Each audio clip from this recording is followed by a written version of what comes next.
Terminei minha parte do trabalho que dava pra eu fazer sozinho.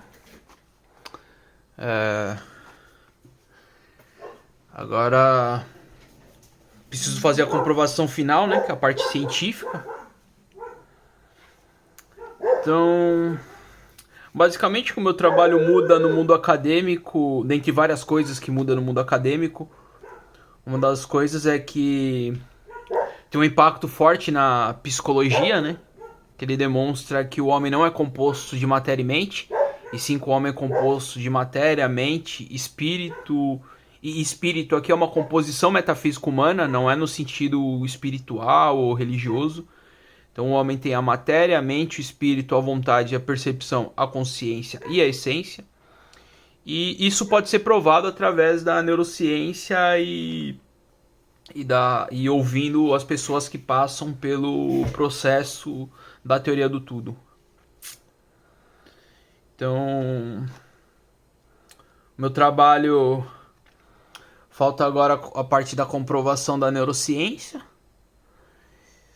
E antes de falar disso, então a teoria do tudo ela comprova a teoria do tudo, obviamente, né? Porque a teoria do tudo ela é a teoria de causa mais profunda existente, só pra gente lembrar aqui, tá? Teoria de causa mais profunda existente. Então, como o conhecimento é fabricado dentro do homem. Para o homem fabricar o conhecimento, ou seja, raciocinar, ele precisa usar suas 7 composições. Para raciocinar de fato, precisa usar suas 7 composições. E para usar suas 7 composições, ele precisa conhecer essas 7 composições. E para conhecer suas 7 composições, existe uma ordem única. Então, essa ordem única é a causa princípio de todos os conhecimentos. Então, essa causa é a teoria do tudo. Então comprova a teoria do tudo. Comprova que o homem é composto de 7 composições. Então ela comprova o que é o homem, que é um ser composto de uma composição material e 6 composições metafísicas. E para quem fazer uma análise histórica, isso tem muito mais lógica do que um homem composto de matéria e mente. Quando eu digo análise histórica, é análise dos povos antigos que buscavam autoconhecimento, o que eles diziam. Então, quando você analisa o que esses povos diziam, tem muito mais lógica o homem composto de 7 composições, tá? Outra coisa é que explica o efeito das plantas enteógenas, né, que é um dos maiores tabus do mundo acadêmico. Então, explica o efeito das plantas enteógenas, que explica, só pra gente retomar aqui, eu já falei de tudo isso, mas pra gente retomar, explica que os 7 picos de efeitos mais intensos das plantas enteógenas, a ordem necessária para você lidar com os efeitos mais intensos das plantas enteógenas, quando o homem aplica essa ordem, ela ativa uma das composições metafísicas. Então, as plantas enteógenas servem para o processo de autoconhecimento. É por isso que as plantas enteógenas, quando você analisa as sociedades antigas, praticamente todas as sociedades antigas, na parte religiosa delas, tem relação com as plantas enteógenas. Né? Existe um trabalho sobre isso, da Erika, acho que é Burkion o nome dela, de uma austríaca que estudou 488 sociedades. Então, comprova a teoria do tudo, comprova o que é o homem, comprova o efeito das plantas enteógenas, tudo grandes tabus acadêmicos, tá? Tudo grandes tabus acadêmicos.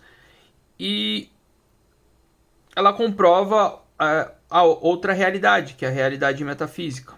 Então, ela comprova a realidade metafísica. Então, ela comprova outra realidade. Então, tudo grandes tabus, tá? Minha metodologia que eu trago para o mundo acadêmico, ela comprova todos esses tabus, tá? São coisas extremamente importantes para o mundo acadêmico. Tá, e como comprovar a teoria do tudo, eu expliquei em outro vídeo também, que é vai fazer as diferentes pessoas passarem pelas ordens, quer dizer, diferentes pessoas afirmarem as ordens que destacam as suas composições metafísicas. Então as diferentes pessoas vão afirmar essas ordens internamente, e isso vai limitar elas a uma série de coisas, tá? E esse limite vai abrir para as novas percepções metafísicas, e inclusive as suas composições, né? Vai perceber suas composições além da realidade metafísica. Então, se essas diferentes pessoas, tá,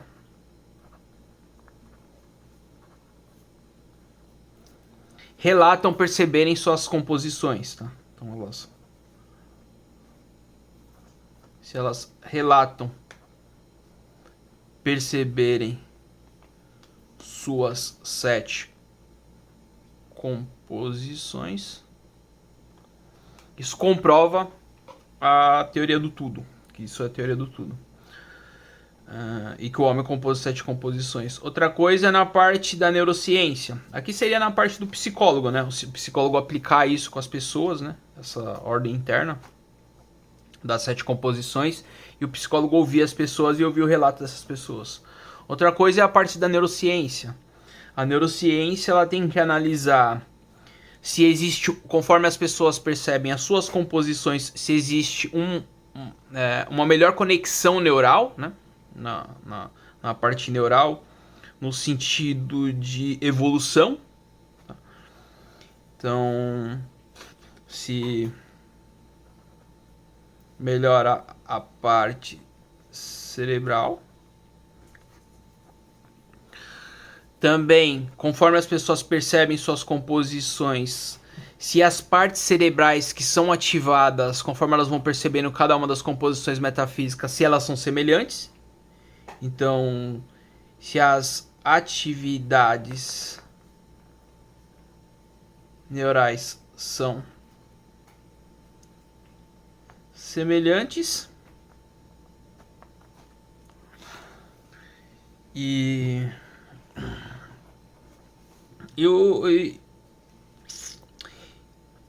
a melhora nas doenças psíquicas, tá? Na questão da depressão, se a pessoa consegue identificar melhor a depressão, se ela consegue identificar melhor a ansiedade, se ela consegue identificar melhor a síndrome do pânico, por exemplo. E quem mais? E é isso, né? E é isso. Enfim, isso daria a comprovação final, tá? Aí aqui, passando por isso, a gente consegue comprovar que a teoria do tudo, né, é uma ciência de fato. Então aí, a mecânica metafísica e a teoria do tudo, elas... Deixa eu pegar o livro aqui. Elas entram como uma... Elas, passando por isso, elas são comprovadas como uma ciência de fato, e aí tem que entrar na universidade, né? Vai ter que entrar os cursos na universidade explicando sobre isso em diversos cursos, né? Principalmente psicologia.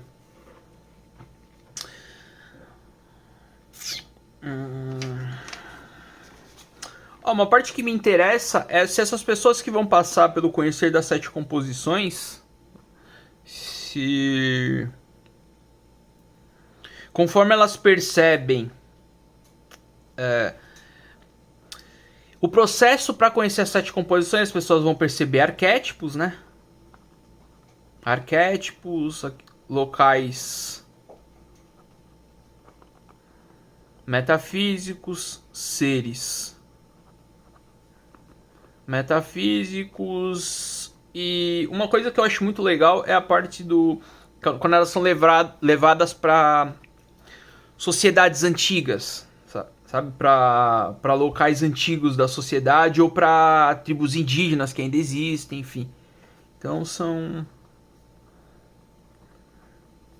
levados para experiências que remetem sociedades, mas sociedades variadas. Então essas coisas me interessam muito, esses relatos dentro do consultório do psicólogo que for trabalhar com a teoria do tudo, Na parte do psicólogo, eu queria saber, quando as pessoas percebem os arquétipos e as respostas dos arquétipos, se elas são iguais, tá? E outra coisa, as pessoas começam a perceber seu próprio cérebro e aonde está tendo atividade cerebral, tá? A pessoa percebe o próprio cérebro.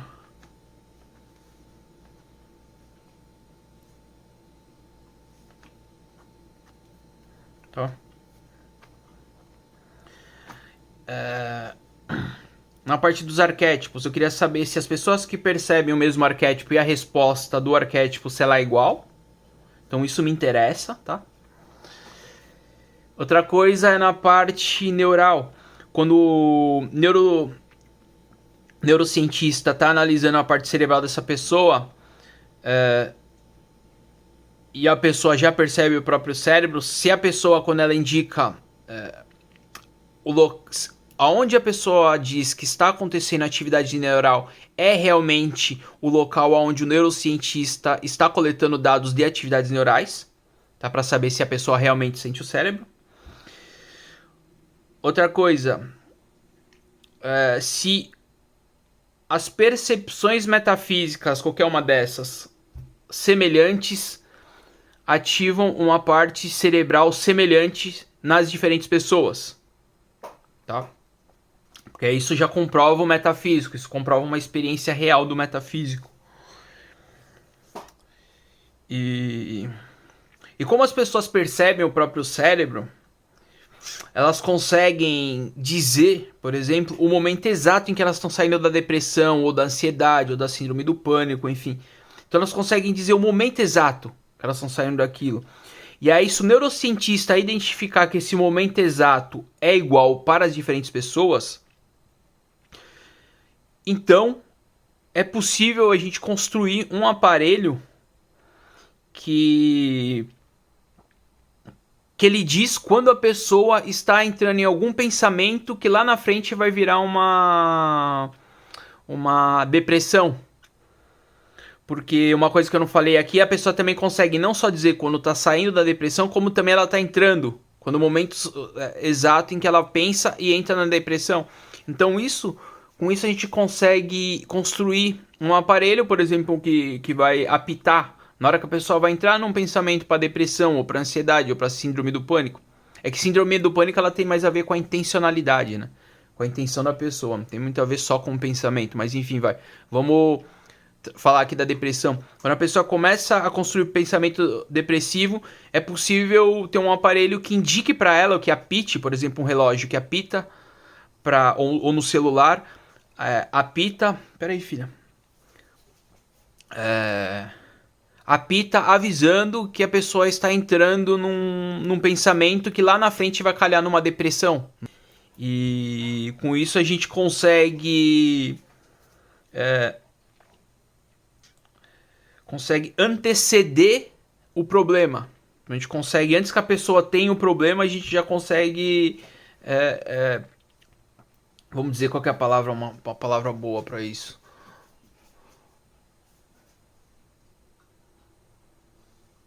Com que a pessoa se autorregule. A pessoa consegue se autorregular, então, com esse aparelho, para que ela não tenha problemas na psique.